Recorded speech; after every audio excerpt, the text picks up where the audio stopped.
آج دجالی فتنے کے بارے میں کچھ باتیں آپ کے گوش گزار کروں گا۔ پہلی بات یہ نوٹ کیجئے کہ یہ روایات صحیح مسلم میں بھی ہیں، جامع ترمذی میں بھی ہیں، سنن ابی داؤد میں بھی ہیں، سنن ابن ماجہ میں بھی ہیں، سنن نسائی میں بھی ہیں، مسند احمد ابن حنبل میں بھی ہیں۔ یعنی یوں سمجھیے کہ صرف بخاری کو چھوڑ کر باقی صحاح ستہ کی تمام کتابوں میں اور بڑے جلیل القدر صحابہ سے یہ روایات ہیں۔ حضرت عبداللہ ابن عباس رضی اللہ تعالی عنہما حبر الامہ، حضرت عبداللہ ابن عمر رضی اللہ تعالی عنہما، حضرت ابو سعید خدری رضی اللہ تعالی عنہ اور حضرت ابو الدرداء رضی اللہ تعالی عنہ، ان صحابہ سے ان کتب حدیث میں جو روایات مروی ہیں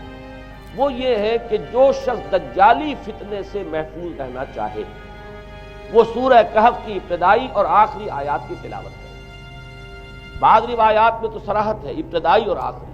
بعض میں مطلقاً فرمایا گیا کہ 10 آیات سورہ کہف کی انسان کو دجال کے فتنے سے محفوظ رکھ سکتی ہے۔ اس اعتبار سے جو تعلق ہے ان آیات کا دجالی فتنے کے ساتھ وہ گویا کہ احادیث صحیحہ سے ثابت ہے۔ نمبر 2 بات جو اب میں عرض کرنا چاہتا ہوں وہ یہ ہے کہ احادیث نبویہ ہی سے دجالی فتنے کے بارے میں جو باتیں ہمیں معلوم ہوتی ہیں وہ کیا ہے، دجال کے کیا اوصاف ہوں گے، کیا خصائص ہوں گے، دجالی فتنے کے کیا مظاہر ہوں گے، کیا آثار ہوں گے، کیا اثرات ہوں گے۔ اس کی وضاحت میں پہلے تو ایک بات نوٹ کر لیجئے، ایک ہے دجالی فتنہ، ایک ہے ایک شخص معین المسیح الدجال، ان دونوں میں فرق ہے۔ معلوم ایسا ہوتا ہے کہ ایک تو شخص ہوگا جس کا ظہور ہوگا، وہ شخص معین ہوگا، اور اگر احادیث کا تتبع کیا جائے تو معلوم ہوتا ہے کہ وہ یہود کا کوئی بہت بڑا لیڈر ہوگا، اور آخری زمانے میں قریب قیامت کا جو زمانہ ہے، قرب قیامت کا، اس میں جو بڑی عظیم جنگیں ہونے والی ہیں، ان میں جب یہودیوں اور مسلمانوں کا مقابلہ ہوگا اور بہت کریٹیکل سٹیج پر وہ مقابلہ پہنچا ہوا ہوگا، اس وقت حضرت مسیح علیہ السلام کا نزول ہوگا، اور وہ دجال اکبر کو یا المسیح الدجال جسے کہا گیا ہے اس کو وہ قتل۔ احکام میں فرق ہوا ہے، شریعت موسوی اور شریعت محمدی میں علی صاحب الصلاۃ والسلام تھوڑا تھوڑا فرق ہے، دین ایک ہی ہے۔ شرع لکم من الدین ما وصی بہ نوحا والذی اوحینا الیک وما وصینا بہ ابراہیم وموسیٰ وعیسیٰ۔ دین میں تو ہم نے وہی شے تمہارے لیے بھی معین کی ہے مسلمانوں، کہ جس کی کہ ہم نے نوح کو وصیت کی تھی، اور جس کی کہ ابراہیم کو اور موسیٰ کو اور عیسیٰ کو وصیت کی۔ دین ایک ہے، ان الدین عند اللہ الاسلام۔ تو دین مسیحی بھی وہی تھا بعین ہی جو دین محمدی ہے اور دین موسوی صلی اللہ علیہ وسلم علیہ الصلوۃ والسلام۔ البتہ حادثہ جو نہایت عظیم پیش آیا ہے، اور وہ یہ ہے کہ ساؤل اس کا نام تھا پہلے، جس نے کہ اپنی زندگی میں حضرت مسیح علیہ السلام جب تک موجود تھے دنیا میں شدید انہیں تکلیفیں پہنچائیں، شدید ایذائیں پہنچائیں، ان کی مخالفت پر کمر بستہ رہا، لیکن اس کے بعد جب انہیں اٹھا لیا گیا، یا عیسائیوں کے عقیدے کے مطابق وہ سولی دیے گئے، اور اس کے بعد ان کا عقیدہ بھی یہ ہے کہ سولی پانے کے بعد پھر وہ زندہ ہو کر آسمان پر چلے گئے،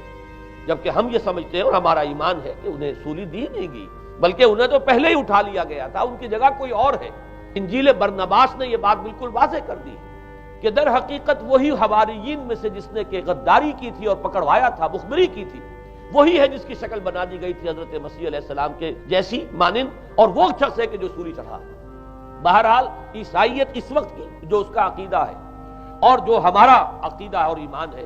ان دونوں کی روح سے حضرت مسیح علیہ السلام آسمان پر اٹھا لیا۔ اس کے حوالے سے میں کچھ تاریخی حوالے بھی اب آپ کے سامنے رکھوں۔ دیکھیے، جب تک پول نے یہ کام شروع کیا ہے تو تقریباً 3 صدیوں تک تو یہ صرف ایک مذہبی تبلیغ کا کام ہوا ہے۔ انہوں نے کوششیں کی، محنتیں کی، پیغام پہنچایا، اور جیسا کہ میں عرض کر چکا ہوں اس وقت تک گڈمٹ تھے، پول کے ماننے والے بھی تھے، اور حضرت مسیح کے جو اصل صحابہ تھے جو ان کے حواریین تھے ان کے ماننے والے بھی تھے، لہذا کشمکش ان کے اندر بھی چل رہی تھی۔ لیکن ظاہر بات ہے کہ حضرت مسیح کے اصل حواریین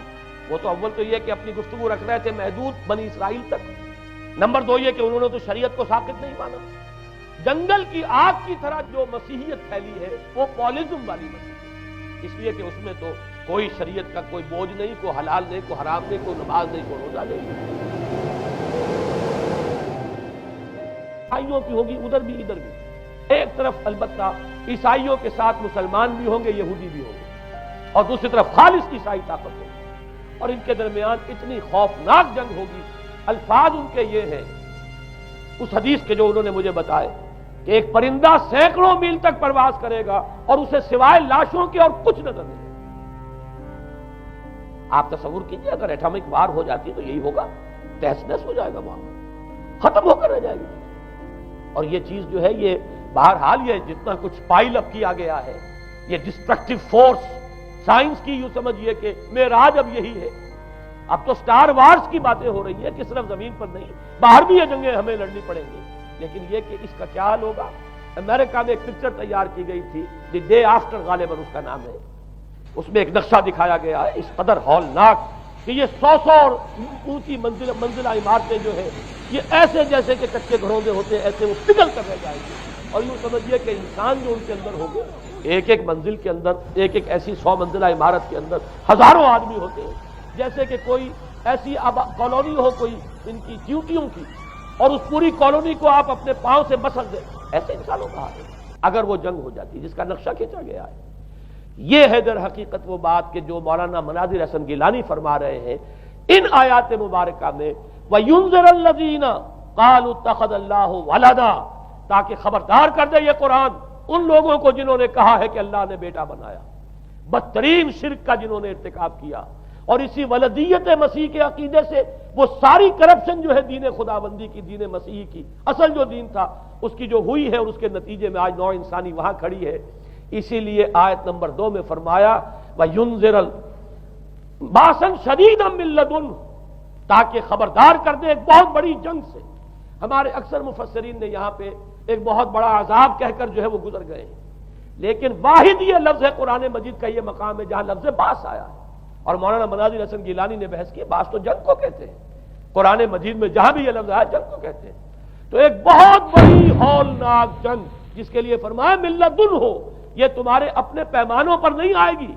یہ تمہارے حساب کتاب میں نہیں آ سکتا جو ڈسٹرکشن ہوگی۔ جیسے کہ آپ علم لدنی کہتے ہیں، ایک علم وہ ہے جو جانے بوجھے طریقے سے حاصل کیا جاتا ہے، ایک علم لدنی ہے جو خاص اللہ تعالیٰ اپنے کسی بندے کو عطا فرما دے۔ اس جنگ کی جو ہلاکت خیزی ہے وہ تمہارے حساب کتاب میں آنے والی نہیں ہے۔ لِيُنذِرَ بَأْسًا شَدِيدًا مِّن لَّدُنْهُ وَيُبَشِّرَ الْمُؤْمِنِينَ الَّذِينَ يَعْمَلُونَ الصَّالِحَاتِ أَنَّ لَهُمْ أَجْرًا حَسَنًا مَّاكِثِينَ فِيهِ أَبَدًا۔ البتہ اللہ تعالیٰ بچائے گا اپنے اہل ایمان بندوں کو جو نیک عمل پر بھی قائم۔ اب میں وہ حدیثیں آپ کو سنا دوں، میں نے پہلے بخاری کی حدیث آپ کو سنا دی کہ اس پورے فتنے کے معلوم ہوگا کہ اس کی دونوں آنکھوں کے مابین کافارا لکھا ہوا ہے، کفر، گویا کہ یہ سمبل ہے، یہ علم ہے، یہ علامت ہے اس جدید موجودہ تہذیب کی، کفر، الحاد، مادہ پرستی، خدا کا انکار، آخرت کا انکار، روح کے وجود کا انکار۔ اس کے بعد فرمایا، یہ ابو داؤد کی روایت ہے، فواللہ، تو خدا کی قسم وہ وقت جب آئے گا، ان الرجل لیاتیہ وہو یحسب انہ مومن، ایک شخص حاضر ہوگا اس کے پاس، دجال کے پاس، اور وہ شخص اپنے آپ کو مومن سمجھتا ہوگا کہ مومن ہے، فیتبعہ بما یبعث بہ الشبہات، لیکن جو شبہات اس فتنے کی وجہ سے اس کے اندر پیدا ہو جائیں گے اس کی وجہ سے وہ بھی اسی کی پیروی کرے گا۔ آج آپ عالم اسلام کا نقشہ دیکھ لیجئے، ذہنوں کے اندر جو شبہات ہیں، ایمان کے بارے میں یقین کی کیفیت کتنوں کو حاصل ہے۔